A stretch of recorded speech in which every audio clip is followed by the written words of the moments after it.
The following is for entertainment purposes only. We are not financial advisors. We are not responsible for any losses, only the profits. So, the Stripe CEO just conveniently went on CNBC today during Power Lunch or something they call it. Kate Rooney, she was hyping it up on her Twitter. All right. What happened? Well, it really wasn't an actual live interview. It was a pre-recorded one. She asked him about the IPO, and this is what she said. Let's go. All of us want about an IPO, which is what all of us want to know. No comment, though, on when or how they'll list. He does say for now, they, quote, remain focused. Kelly, back to you. Lame. They remain focused. So this is what we were hoping PSTH, Bill Ackman, is headed towards. To me, this further confirms it. So they said, we are remaining focused. She said, asking IPO or SPAC, said they remain focused. After the segment also that wasn't re-aired, CNBC followed up by saying they are the number one unicorn. Stripe is number one unicorn, and don't know if they will go SPAC or IPO. I think if he was going to go IPO, and he basically admitted he is going to the stock market by saying they remain focused. That's admitting he's going on the stock market. I think if he was going to say, or if he was going to IPO, he would have said it. He would have said, I remain focused on getting us to market via IPO or direct listing. Why wouldn't he?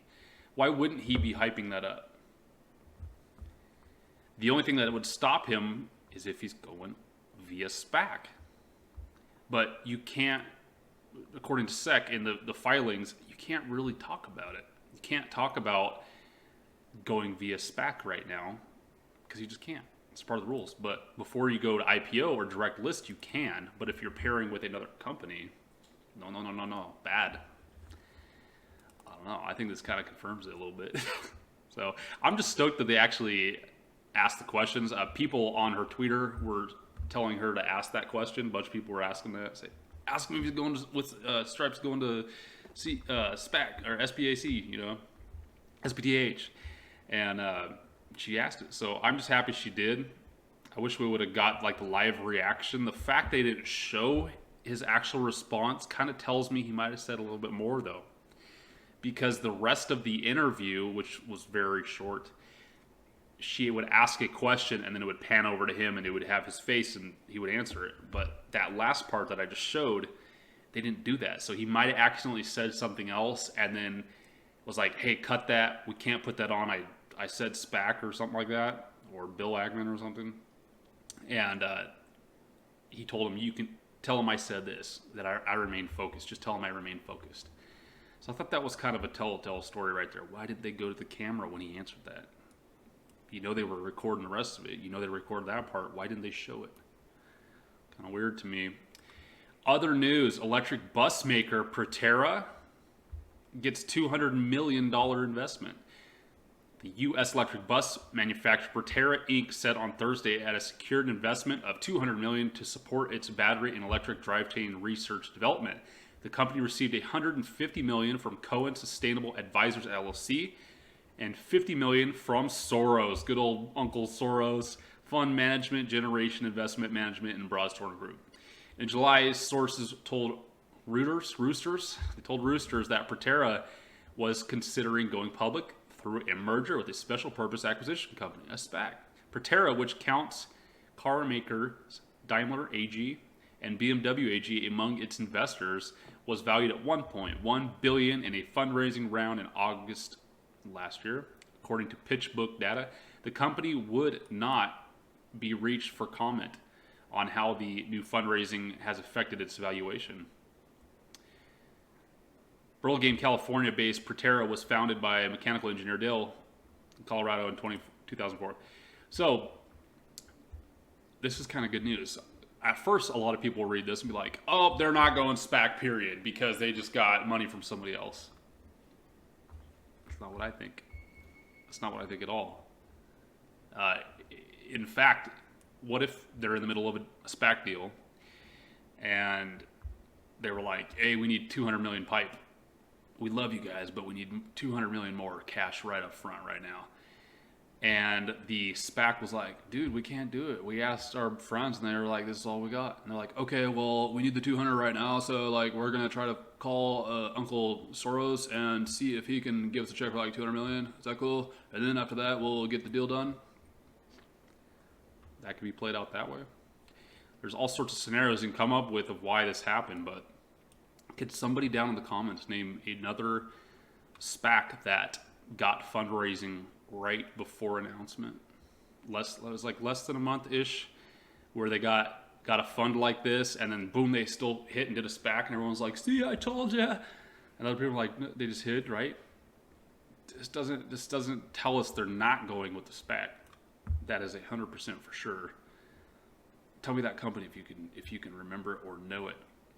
I think this is great though, because this is showing that they're still growing.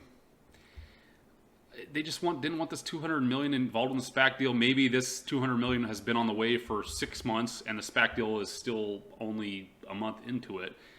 And they let them know, hey, we're getting 200 million. It's a couple months out, but they're like, that's fine. We'll just wait till after that's done, and then we'll write up the deal, not including the 200 million, but we'll include that in the valuation, yada yada yada. And they could include that in the evaluation because now Proterra can say, by the way, we are worth more money. What does that mean? They want a bigger piece of the pie, and they want to give up less to the shareholders of JIH, maybe? J? What do you think? Is that who y'all still think? Maybe Soak? Still could be Soak. I don't know. So moving on, we got a question said, hey, I'd love to see your due diligence on this biotech company, NWBO. They are about to release their top line data after 13 years of research. This one will multiply and be a buyout target. Here's a recent article. So what is this? Any cancer diagnosis is scary, but nothing is more frightening than being told you have brain cancer.